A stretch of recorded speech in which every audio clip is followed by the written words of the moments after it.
Good morning to all of you. मेरा नाम चंदन कुमार झा है।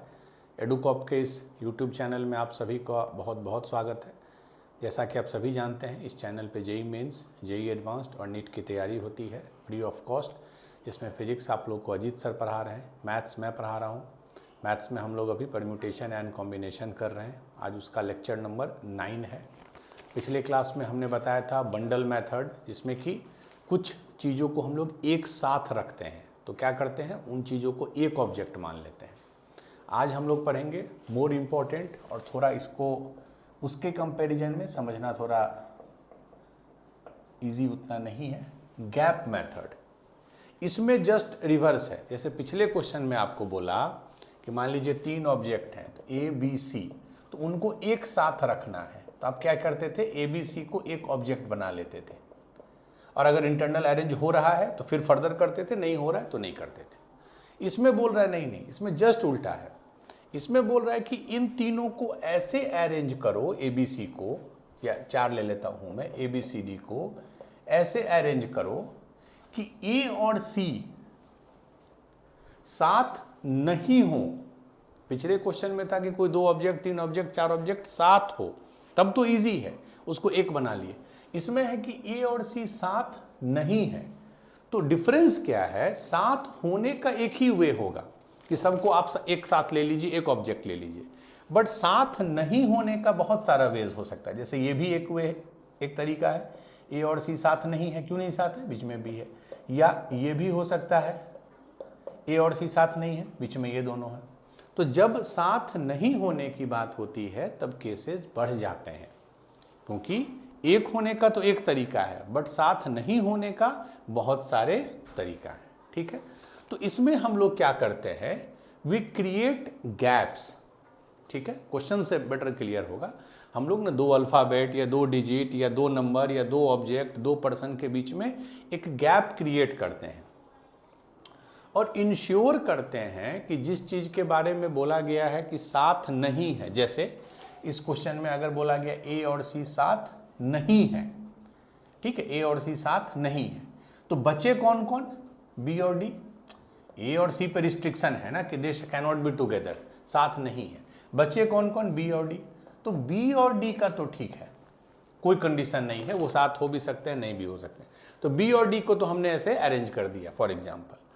अब हम क्या करेंगे, और हमको ए और सी को इसमें फिट करना है, तो हमारे पास कितने स्लॉट हैं, या तो ये पहला स्लॉट है, यहाँ भी कोई अल्फ़ाबेट हो सकता है, ये दूसरा स्लॉट है, ये तीसरा स्लॉट है, इससे पहले, इसके बाद, फिर लास्ट में। तो अब ए और सी के लिए ध्यान से समझिएगा, ए और सी के लिए सिर्फ यही 3 ऑप्शन हैं। ए और सी के लिए सिर्फ यही 3 ऑप्शन हैं। क्यों, अगर इस 3 में कहीं भी आप ए सी को फिट कर दीजिए, मान लीजिए ए को यहाँ कर दिए और सी को यहाँ, तब भी देखिए ए और सी साथ नहीं हुए, नहीं होंगे, क्योंकि बीच में एक डिजिट या एक ऑब्जेक्ट है।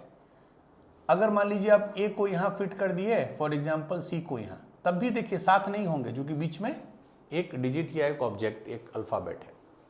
तो गैप मेथड का यही है लॉजिक कि जो रिस्ट्रिक्शन के बिना है उसको तो नॉर्मली अरेंज कीजिए, उनके बीच में गैप क्रिएट कीजिए, और जिनके बारे में ये बोला गया है कि भाई इनको अलग रखना है, उसको उस गैप में फिल कर दीजिए। उस गैप में फिल करने का मतलब ही है कि दे आर नॉट टुगेदर, चूंकि उनके बीच में कोई ऑब्जेक्ट या अल्फ़ाबेट है। हाँ, हमेशा जिस पे रिस्ट्रिक्शन नहीं है उसको हम लोग पहले अरेंज करेंगे, क्योंकि वो इजी है, उसके बाद गैप हम लोग क्रिएट करेंगे। जैसे हम लोग कुछ क्वेश्चंस करते हैं तो उससे आपको क्लियर होगा। A library has 3 maths, 2 physics and 5 chemistry. Last ही क्वेश्चन वाला है जैसे कल किए थे। 3 मैथ का बुक है, 2 फिजिक्स का बुक है, 5 केमिस्ट्री का बुक है, which are to be arrange in a shelf. ठीक है, in how many ways can they be arrange such that. Condition देखिए क्या है, मैथ्स बुक्स आर सेपरेट, ये कंडीशन है बस। बाकी फिजिक्स केमिस्ट्री पे कोई कंडीशन नहीं, वो साथ में हो, अलग हो, नो प्रॉब्लम। मैथ्स के कितने बुक है, 3, तीनों बुक मैथ्स के सेपरेट होने चाहिए, तीनों। ये भी नहीं हो सकता है, एक सेकंड, मैंने ये और ये भी नहीं लेना है, क्योंकि इसमें 2 मैथ्स के बुक साथ हो गए, नहीं, सारे मैथ्स के बुक अलग अलग हों। ठीक है। अब इसमें भी दो टाइप होगा, याद है पिछले क्लास में, बुक्स ऑफ, ये कौन सा केस है, books of same subject are identical, मतलब कि मैथ्स के तीनों बुक सेम है, फिजिक्स के दोनों बुक सेम है, केमिस्ट्री के 5 बुक सेम है। ये क्यों लिखता है, दिस विल इंश्योर कि फर्दर अरेंजमेंट नहीं होगा, ठीक है। ये हमने डिटेल से पिछले क्लास में किया। तो मान लीजिए मेरा बुक ये है, 3 मैथ्स है, 2 फिजिक्स है और 5 केमिस्ट्री है। मैंने सबको सेम अल्फाबेट से लिखा, चूंकि books of same subject are identical. अब इसमें क्या कंडीशन दिया है, कंडीशन देखिए, मैथ्स बुक्स आर सेपरेट, तो कंडीशन तो मैथ्स पे है, फिजिक्स केमिस्ट्री पे कोई कंडीशन है नहीं है, कोई कंडीशन नहीं। तो अब फिजिक्स केमिस्ट्री को अगर अरेंज कीजिए, मान लीजिए इसको, तो कितने वे में कर सकते हैं, 1 2 3 4 5 6 7, कितने हैं, फिजिक्स केमिस्ट्री को अरेंज करने का कितना वे हो गया, 7 फैक्टोरियल। अब देखिए ये पांचों एक जैसे हैं तो बाई 5 फैक्टोरियल, ये दोनों एक जैसे हैं तो 2 फैक्टोरियल, ठीक है। 7 फैक्टोरियल बाई 5 फैक्टोरियल, ये इसका हुआ, अभी हमने इसको देखा भी नहीं, इसको अरेंज करने का इतना वे होगा। अब देखिए कितने गैप्स बनेंगे इनके बीच, अब हमको मैथ्स को इसी के बीच में डालना है, तो गैप्स कितने बनेंगे, स्लॉट 1 2 3 4 5 6 7 8, ठीक है, 8 गैप बने। ऑब्वियसली एक पहले से शुरू होगा, एक लास्ट तक। अब m को इसी 8 में कहीं डालना है, तभी वो हो पाएगा सेपरेट।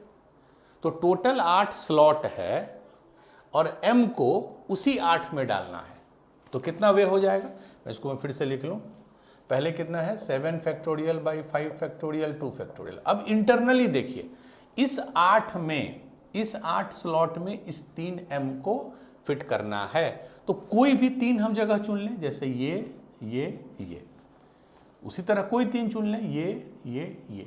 तो 8 में 3 स्लॉट चुनने का क्या तरीका होगा, 8C3, ठीक है। 8 स्लॉट है, 1 2 3 4 5 6 7 8, कोई भी 3 चुन लीजिए, m फिट हो गया। अब इसमें क्या फर्दर अरेंजमेंट पॉसिबल है, मतलब कि एक बार आपने मान लीजिए चुना, मान लीजिए आपने ये तीनों स्लॉट चुना, तो m यहाँ, m यहाँ, m यहाँ, क्या फर्दर रीअरेंजमेंट हो सकता है, नहीं, चूंकि all 3m are same, so this will be your final answer, ठीक है। Let me check, 7 factorial by 5 factorial 2 factorial into 8C3, इसमें 8C3 होगा, P3 नहीं, क्योंकि तीनों सेम हैं, तो फर्दर कोई अरेंजमेंट नहीं होगा, ठीक है। अच्छा, इसी में टाइप बी क्या होगा, ठीक है। नेक्स्ट टाइप, बुक्स ऑफ, ये बी हो गया, books of same subject are different, books of same subject are different. तो अब हम उनको नंबरिंग ऐसे कर देते हैं, M1 M2 M3, फिजिक्स का 2 है, P1 P2, केमिस्ट्री का 5 है। कंडीशन क्या है, मैथ्स बुक्स आर सेपरेट, तो जो बुक जिस पे कंडीशन है उसको अभी छोड़ दीजिए, बाकी को आप कितने वे में अरेंज कर सकते हैं। अब यहाँ पे देखिए सातों अलग अलग है, C1 C2 C3 C4 C5 P1 P2, सातों अलग अलग हैं, तो इसको अरेंज करने का कितना वे होगा आपस में, 7 फैक्टोरियल, n वे को अरेंज करने का n फैक्टोरियल, ठीक है, डन। अब इस पे आ जाइए कि अच्छा फिर कितने स्लॉट बनेंगे, 1 2 3 4 5 6 7 8, सेम लॉजिक, 8 स्लॉट बने, 8 स्लॉट में 3m को फिट करना है। तो अब यहां पे आपको सोचना होगा, now this will B case of permutation, क्यों, क्योंकि तीनों अलग अलग हैं। मान लीजिए आपने ये स्लॉट और ये स्लॉट चुन लिया, तो अब इस स्लॉट को चुनने के बाद भी बहुत केस होगा, एक बार यहाँ M1 यहाँ M2 यहाँ M3, यहाँ M1 यहाँ M3 यहाँ M2, यहाँ M2 यहाँ M1 यहाँ M3, तो इसके अब ये परम्यूटेशन होगा 8 में, तो या तो आप डायरेक्ट लिख दीजिए 8P3, 8 में 3 जगह को अरेंज करना, या दूसरा लॉजिक है पहले 3 स्लॉट चुन लीजिए, तो दैट विल बी 8C3। अब जब चुन लिए तो M1 M2 M3 को फर्दर रीअरेंज करने का वे होगा 3 फैक्टोरियल, तो ये दोनों सेम आएंगे। वैसे भी NCR इंटू आर फैक्टोरियल, याद कीजिए NCR into r factorial is NPR, ठीक है। तो या तो ये आंसर है या ये है, बोथ आर सी। आप कॉम्बिनेशन के वे में सोचिए कि पहले हमने 3 स्लॉट चुना फिर अरेंज किया, या डायरेक्ट आप परम्यूटेशन के केस में, तो answer will be, let me check, 7 factorial into 8p3, ठीक है। चलिए, तो ये फंडामेंटल क्वेश्चन था कि कैसे गैप मेथड को हम लोग यूज करते हैं, कैसे गैप को क्रिएट किया जाता है, ठीक है। चलिए, सब पिछले ही वाला क्वेश्चन का डेटा है। एक वर्ड है इमेजिनेशन, क्वेश्चन का डिफिकल्टी हल्का हल्का बढ़ेगा। इमेजिनेशन, इसको अरेंज करना है, तो याद कीजिए हमने पिछले क्लास में इसको क्या किया था, आई 3 बार था, आई आई आई, ए 2 बार था शायद, एन 2 बार था, बचा क्या, MGTO, यही, ये हम इसलिए इस तरह लिख देते हैं कि आपको क्लैरिटी हो जाएगा। 3 आई है, 2 ए है, 2 एन है और बाकी 4 वो अलग है, टोटल 11 हो गया, 3 2 5 2 रहेगा। पहला क्या है, फर्स्ट केस, बोथ है माने ये दोनों, बोथ एज आर सेपरेटेड, ठीक है। अब बताइए, बोथ एज मतलब ये जो दोनों ए हैं वो अलग अलग हैं, साथ में नहीं है, तो ठीक है, नो प्रॉब्लम। ए को पहले हटा दीजिए, अभी उसको भूल जाइए, बचा क्या, I I I N N M G T O, यही बचा, ठीक है। जिसपे रिस्ट्रिक्शन है उसको छोड़ दीजिए, I I I N N M G T O, ठीक है। अब ए इसी के बीच में कहीं होगा, तो पहले तो ये बताइए इसको अरेंज करने का कितना वेज होगा, कितना वेज होगा, 1 2 3 4 5 6 7 8 9, तो 9 फैक्टोरियल डिवाइडेड बाई, चूंकि आई 3 बार है, एन 2 बार है, ये तो हो गया इनको अरेंज करने का। अब ए के पास क्या ऑप्शन है, स्लॉट कितना बनेगा, 1 2 3 4 5 6 7 8 9 10, ये 10 स्लॉट बना। अगर सेपरेट करना है ए को, तो इसी 10 स्लॉट में हमको 2 स्लॉट चाहिए, ठीक है। तो कितना हो जाएगा, इंटू 10C2। फर्दर अरेंजमेंट नहीं होगा, चूंकि दोनों ए है, सेम है, तो ए पहले ये वाला ए फिर ये वाला ए लिखिए, या पहले ए वाला ए फिर ये वाला लिखिए, दोनों सेम है। तो एक बार मैं चेक कर लूँ, 9 factorial by 3 factorial 2 factorial into 10C2, ठीक है। चलिए, अब इसी क्वेश्चन में बी पार्ट क्या है, no 2i are together, no 2i, इसमें क्या था, दोनों ए सेपरेटेड हो, इसमें क्या बोल रहा है, आई कितने हैं टोटल, 3, तीनों आई सेपरेटेड हो, तीनों, मतलब ये भी नहीं हो सकता है कि 2 आई हो और 1 आई कहीं और हो, नो, तीनों सेपरेटेड हो। सेम लॉजिक है, जिस पे रिस्ट्रिक्शन है उसको छोड़ दीजिए, तो बचा क्या आपका, A N N M G T O, इस पे तो कोई रिस्ट्रिक्शन नहीं है, तो 2 2 4 4 8, कितना हो गया, 8 फैक्टोरियल, ए 2 बार एन 2 बार, ये हो गया इनके अरेंजमेंट का। अब क्या है, नो 2i आर टूगेदर, तो i इसके गैप में आएगा, कितना गैप होगा, 2 3 4 5 6 7 8 9, तो 9 में कितना स्लॉट चाहिए, क्योंकि 3 i है, तो 9 में हमको 3 स्लॉट चाहिए। फर्दर रीअरेंजमेंट नहीं होगा, चूंकि तीनों i सेम है, 8 factorial by 2 factorial 2 factorial into 9C3, ठीक है। तो ये चीज समझिए कि आखिर गैप में डालने से क्यों हमारा कंडीशन सही हो रहा है, that is the most important. क्योंकि अगर मान लीजिए एक आई यहां है, एक आई यहां है, तो ऑब्वियसली वो सेपरेटेड हो गया, क्योंकि बीच में एक अल्फाबेट है, ठीक है। चलिए, अब इसी को रिमेनिंग जो 2 पार्ट है हम इसमें बनाते हैं, पकड़िए। सी क्या है, 2i are together but separated from 3rd i, ये बड़ा अच्छा क्वेश्चन है, ठीक है, ये बहुत अच्छा क्वेश्चन है। 2 i's आर, मैं फिर से लिख रहा हूं कि हमारे पास है क्या क्या, I I I A N N M G T, यही है। अब देखिए ये मिक्स है, तीनों आई में क्या बोल रहा है कि 2 आई एक साथ है, 2 आई एक साथ है और तीसरा वाला अलग है, ठीक है। तो अब अगर एक, अब यहां देखिए, यहां इसने बंडल मेथड भी कर दिया टुगेदर और गैप मेथड भी। तो अगर 2 आई जो एक साथ है, मान लीजिए ये दोनों आई एक साथ है, ठीक है, तो उसको मैं अगर एक ऑब्जेक्ट मान लूं, ठीक है, तो टोटल इस पे कोई रिस्ट्रिक्शन तो नहीं है, ये 2 आई के बारे में बस बोला है एक साथ, तो इस पे रिस्ट्रिक्शन है कि अब ये जो है इनके आसपास नहीं हो सकता है। तो इसको अभी आप छोड़िए, बचा कितना, एक ऑब्जेक्ट, 2 3 4 5 6 7 8 9, तो 9 फैक्टोरियल। फिर से मैं बता रहा हूं, 2 आई को मैंने एक साथ लिया, तो एक ऑब्जेक्ट, 2, इसको अभी छोड़ दीजिए क्योंकि ये गैप में फिट होगा, 1 2 3 4 5 6 7 8 9 डिवाइडेड बाई ए कितनी बार है, 2, एन कितनी बार है, 2, इसको मत 2 कर दीजिएगा क्योंकि ये दोनों आई अब एक ऑब्जेक्ट है।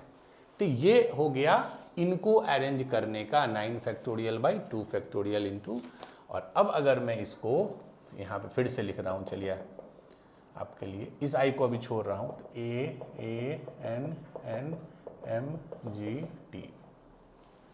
अब तीसरा आई के साथ बस प्रॉब्लम है कि वो इससे अलग होगा।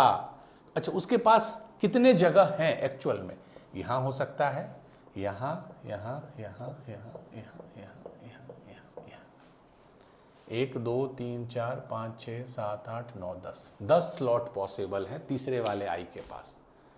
बट क्या वो 10 स्लॉट ले सकता है? मान लीजिए तीसरा वाला आई यहां आ गया, तब तो प्रॉब्लम हो गया, आई आई आई, तो ये स्लॉट तो वो ले नहीं सकता है, यहां भी नहीं ले सकता है, क्योंकि यहां अगर आई हो गया तो आई आई आई तीनों आई सेम हो, बट यहां लिखा है तीनों आई सेम नहीं हो सकते, तो मतलब ये दोनों स्लॉट आई के लिए पॉसिबल नहीं है, बाकी सब है, ये कितना हुआ, 1 2 3 4 5 6 7 8, तो इस आई के लिए एक ही सिंगल आई है, 8 स्लॉट पॉसिबल है। तो answer will B n factorial 9 factorial by 2 factorial 2 factorial into 8, 10 मत कर दीजिएगा क्योंकि ये दोनों स्लॉट पॉसिबल नहीं है। तो if your concepts are clear, आप उसको अच्छे से अटेम्प्ट कर सकते हैं। डी भी यही बना लेते हैं, एक इसमें और है शायद,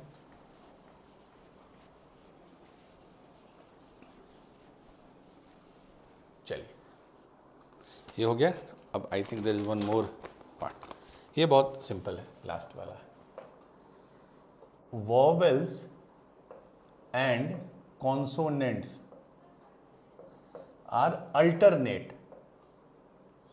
अल्टरनेट का क्या मतलब है, एक वॉवेल है फिर कॉन्सोनेंट फिर वॉवेल फिर कॉन्सोनेंट, इस तरह।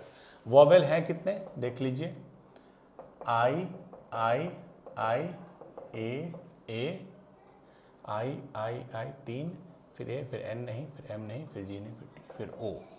और कॉन्सोनेंट कितने हैं, N N M G T, कितने वॉवेल हुए, 3 3 6, और कॉन्सोनेंट 5, टोटल 11 अल्फाबेट्स हैं, ठीक है। अब इसका बोलना है कि वॉवेल और कॉन्सोनेंट, अच्छा टोटल तो 11 अल्फाबेट्स है, तो 11 का बनेगा, 1 2 3 4 5 6 7 8 9 10 11। अब मुझे बताइए लॉजिक से, ये इसने बोला कि वॉवेल कॉन्सोनेंट होगा अल्टरनेट, या पहले कॉन्सोनेंट से शुरू होगा, किससे शुरू होगा ये, क्या ये वॉवेल या कॉन्सोनेंट किसी से भी शुरू हो सकता है? ध्यान रखिए ना कि वॉवेल 6 है, तो ऑब्वियसली जिसकी संख्या 6 है उसी से शुरू होगा ना, क्योंकि देखिए वॉवेल वॉवेल एक एक गैप करके, वॉवेल वॉवेल वॉवेल वॉवेल, यहाँ कॉन्सोनेंट कॉन्सोनेंट कॉन्सोनेंट, ठीक। अगर आप यहाँ कॉन्सोनेंट से शुरू कर देते, अगर फर्स्ट ही नंबर कॉन्सोनेंट हो जाता मान लीजिए, तो 1 2 3 4 5 के बाद कॉन्सोनेंट खत्म हो जाता, फिर 2 वॉवेल साथ हो जाते। जैसे मैं अगर आपको बता दूं, चलिए फिर से 4 5 6 7 8 9 10 11, अगर मैं कॉन्सोनेंट से शुरू कर देता, कॉन्सोनेंट कितने हैं, 5, तो 1 2 3 4 5, तो लास्ट के दोनों जो हैं वो वॉवेल हो जाते, जो कि नहीं अलाउड है, ठीक है। इसीलिए हमको वॉवेल से शुरू करना होगा। तो अब तो बहुत सिंपल है, वॉवेल के पास आपके पास कितना स्लॉट है, 1 2 3 4 5 6, यही 6 स्लॉट है। और वॉवेल है बीच में, कितने वे में इसको अरेंज कर सकते हैं? 6 फैक्टोरियल आई 2 बार ए 3 बार है, नहीं आई 3 बार है, ए 2 बार है, सॉरी, हाँ ठीक है। तो 6 फैक्टोरियल, ए 2 बार है तो 2 फैक्टोरियल, ये वॉवेल का अरेंजमेंट हो गया, ठीक है, क्योंकि 6 स्लॉट 6 अल्फाबेट्स ये रिपीट हो रहा है। कॉन्सोनेंट का बताइए, 1 2 3 4 5 फैक्टोरियल रिपीट हो रहा है n 2 बार तो 2 factorial.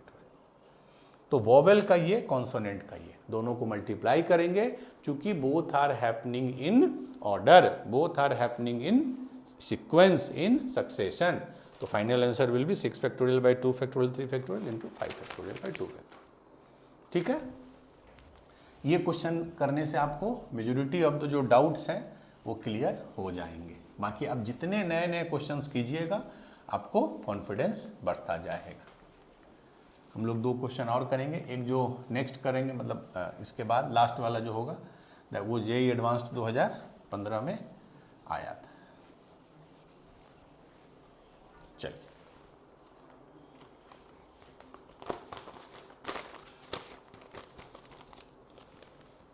Question 3, in how many ways 5 boys हैं, 5 बॉयज हैं and 3 girls stand in a row, ठीक है, एक रो में इनको अरेंज करना है such that no 2 girls are together.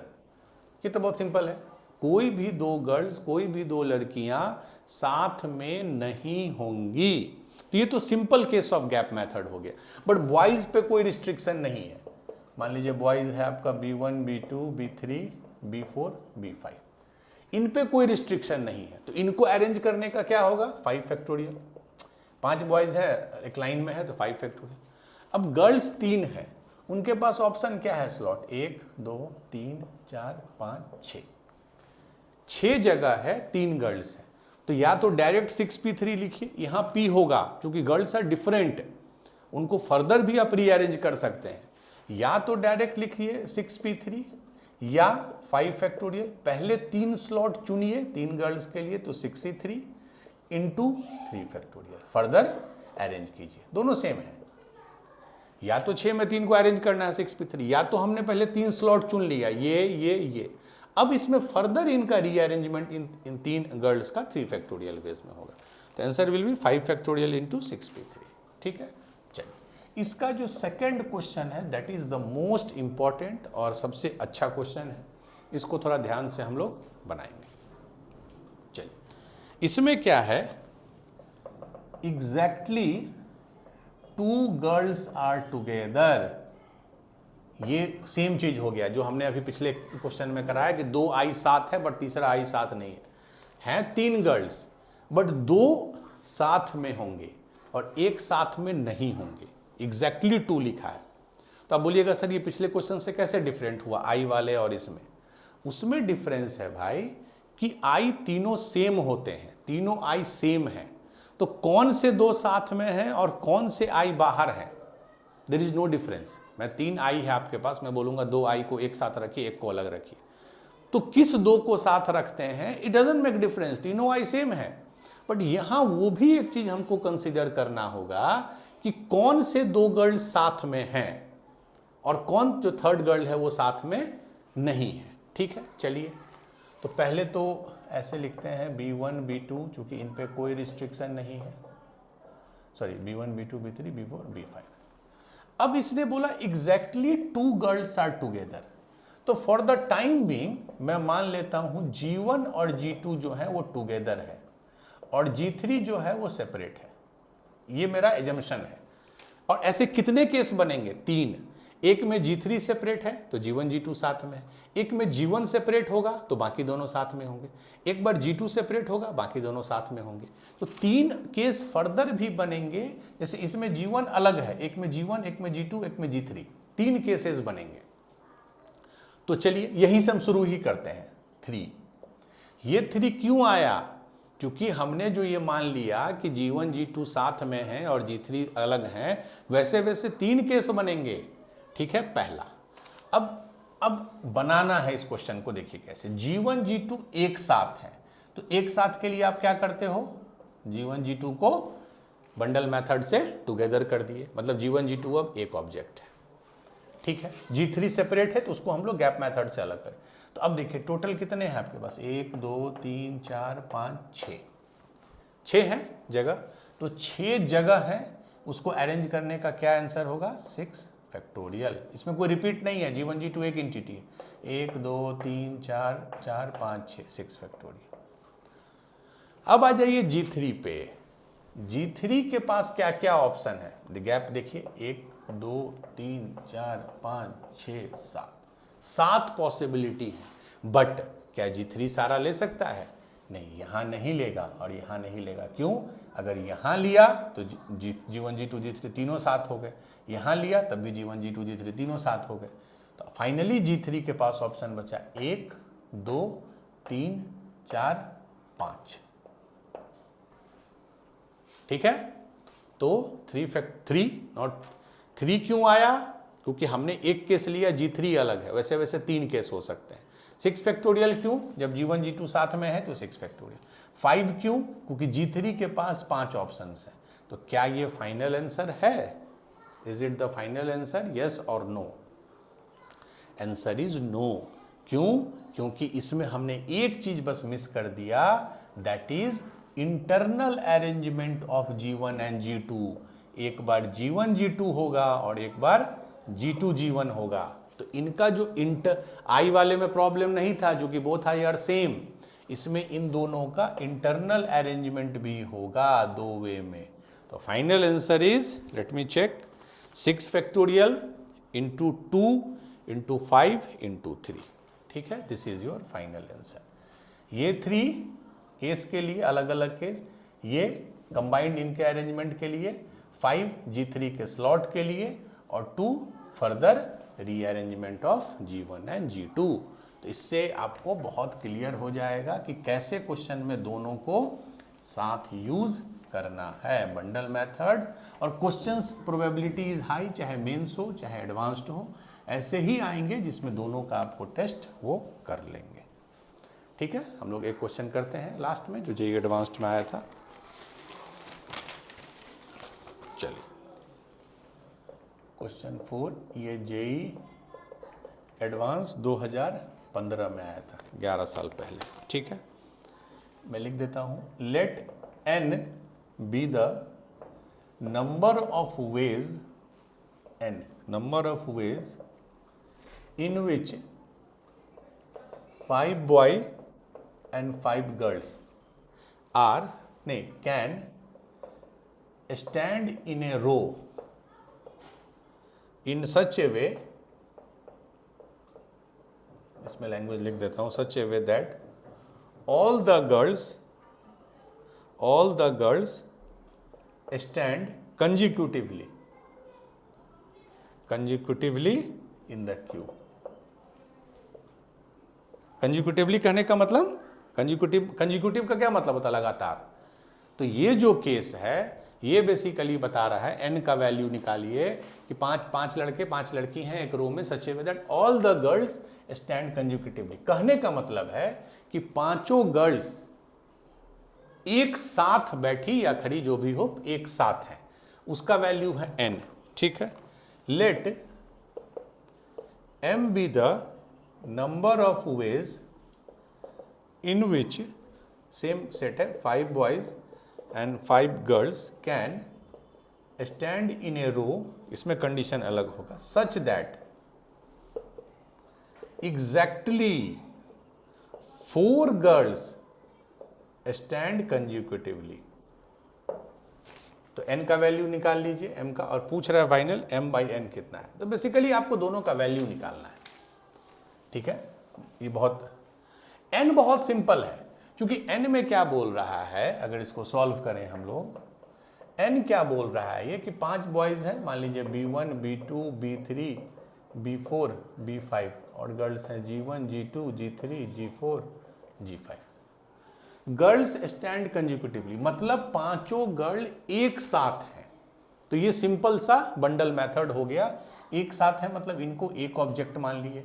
तो टोटल कितने ऑब्जेक्ट हो गए, 1 2 3 4 5, और इसको लेके 1, तो 6 फैक्टोरियल। इनटू बंडल मेथड में क्या होता है ये भी देखते हैं कि फर्दर रीअरेंज होगा कि नहीं, बिल्कुल होगा। 5 गर्ल्स हैं तो आपस में ये 5 फैक्टोरियल वे में रीअरेंज होंगी, पांचों डिफरेंट हैं, persons can not be same. तो n का वैल्यू तो बड़ा सिंपल है कि टोटल 6 फैक्टोरियल मैक्रो लेवल पे और फर्दर रीअरेंजमेंट 5 फैक्टोरियल। अब आ जाइए m, ठीक है, फिर से मैं लिख देता हूं। बॉय है B1 B2 B3 B4 B5। इसमें क्या कंडीशन दिया है, एग्जैक्टली 4 गर्ल्स स्टैंड क्या है कंज्यूकेटिव, मतलब 5 गर्ल्स में 4 साथ में है और 1 अलग है, सेम जो पिछले क्वेश्चन में किया, 4 साथ में है और 1। तो पहले तो ये हम देख लें कि 5 गर्ल्स हैं, 1 अलग रहना, कभी G1 अलग होगी केस 1, केस 2 में G2 अलग होगी, केस 3 में G3 अलग होगी। तो एक तो 5 केस इसी का बन जाएगा कि कौन सी लड़की अलग है और कौन चारों, ऑब्वियसली जो अलग है तो बाकी चारों साथ हैं। तो मैं मान लेता हूं G1 G2 G3 G4 साथ में है और G5 अलग है, ये मेरा है, क्योंकि इसके लिए हमने 5 केस ले लिया, एक बार G5 अलग है, एक बार G4, एक बार G3, एक बार G2, एक बार G1। चलिए अब इस केस को मान, तो अगर ये एक साथ है, पॉज कर दीजिए, ठीक है, चलिए, तो ये केस तो अब हम ले लिए, एक बार G5 अलग है, उसके लिए हमने 5 केस लिए। अब मान लीजिए G1 G2 G3 G4 एक साथ है, तो उसको तो हम एक ऑब्जेक्ट मान लेते हैं, जो एक साथ है बंडल मेथड से उसको एक ऑब्जेक्ट। तो अब टोटल कितने वेज हो गए, G5 चूंकि अलग है उसको छोड़ दीजिए, 1 2 3 4 5 6, तो टोटल 6 फैक्टोरियल, इसको अरेंज कर। अच्छा, अब इसको आपस में रीअरेंज कर सकते हैं, G1 G2 G3 G4 साथ में तो हैं, दे आर टुगेदर, बट आपस में भी तो ये रीअरेंज होंगे, 4 फैक्टोरियल। अब क्या बचा, लेट मी चेक, एक बार पहले ऊपर का पूरा अरेंजमेंट हो गया 6 फैक्टोरियल, इनके आपस का हो गया 4 फैक्टोरियल, 5 केस बनेंगे 5। अब आ जाइए G5, G5 के पास क्या क्या ऑप्शंस हैं ये देखिए, कितने गैप बनेंगे, 1 2 3 4 5 6 7, इसके बीच में मत बना दीजिएगा क्योंकि ये चारों एक साथ है। तो 7 स्लॉट मिला इसको, G5 के पास 7 स्लॉट है। क्या वो सारा ऑक्यूपाई कर सकता है, नहीं, वो इनसे अलग रहेगा, तो ये स्लॉट और ये स्लॉट ऑक्यूपाई नहीं करेगा। तो इफेक्टिवली 1 2 3 4 5, इफेक्टिवली 5 ही स्लॉट जो है वो ऑक्यूपाई वो करेगा। मैं फिर से समझा दूं, ये 5 इसलिए क्योंकि कौन से 4 साथ हैं, कौन से 5वां अलग है उसके लिए, ये ओवरऑल के लिए, ये इनके फर्दर रीअरेंजमेंट के लिए, और ये 5 जो बेचारा अलग है, जो बेचारी अलग है, उसके पास 5 ऑप्शंस क्या क्या है। सो दिस विल बी m। पूछ क्या रहा था, m/n, तो ये m लिख दीजिए फिर से, n कितना है 6 फैक्टोरियल इंटू 5 फैक्टोरियल, तो 6 फैक्टोरियल से 6 फैक्टोरियल कट गया। अब देखिए 5 इंटू 4 फैक्टोरियल, ये क्या हो जाएगा, this is 5 factorial, n into n minus 1 factorial n factorial, तो ये 5 फैक्टोरियल, ये भी 5 फैक्टोरियल, तो ये कट गया, बचा सिर्फ 5। तो m/n is equal to 5, answer will be 5।